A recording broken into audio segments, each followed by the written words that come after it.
خداوند یسوع مسیح کے بابرکت نام میں آپ سب کو میری طرف سے سلام۔ خداوند یسوع مسیح نے دنیا میں بہت سارے معجزات کو دکھایا۔ ان میں سے ایک معجزہ 12 برس کے بیمار عورت کو شفا دینے کا معجزہ ہے۔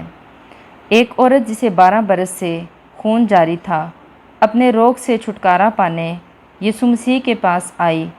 ہو سکتا ہے اس عورت نے یسوع مسیح کو نہ دیکھا ہو، لیکن وہ اس کی منتظر تھی۔ بہت دکھ تکلیف سہے اور اپنا روپیہ پیسہ اس بیماری پر خرچ کر چکنے کے بعد اس کی واحد اور آخری امید یسوع مسیح ہی تھی۔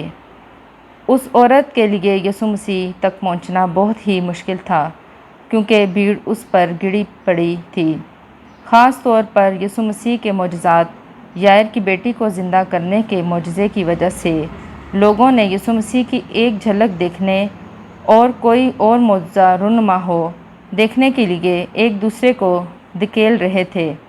اس عورت نے یسوع مسیح کی پوشاک چھوئی اور اس کا خون فوراً بند ہو گیا۔ موسیٰ کے مطابق خاص ایام میں عورت کو ناپاک تصور کیا جاتا ہے۔ ان ایام میں اگر مرد عورت کو چھوئے تو وہ ناپاک ہو جاتا ہے، لیکن یہاں معاملہ بالکل الٹ نکلا۔ اس عورت کے یسوع مسیح کی پوشاک چھو لینے سے آپ ناپاک نہیں ہوئے، بلکہ وہ عورت پاک ہو گئی اور اس نے شفا پائی۔ میرے عزیزو، اس کی وجہ یہ ہے کہ یسوع مسیح بیک وقت انسان اور ذات الہی ہیں۔ خداوند آپ سب کو اس معجزے کی وجہ سے برکت دے۔ آمین۔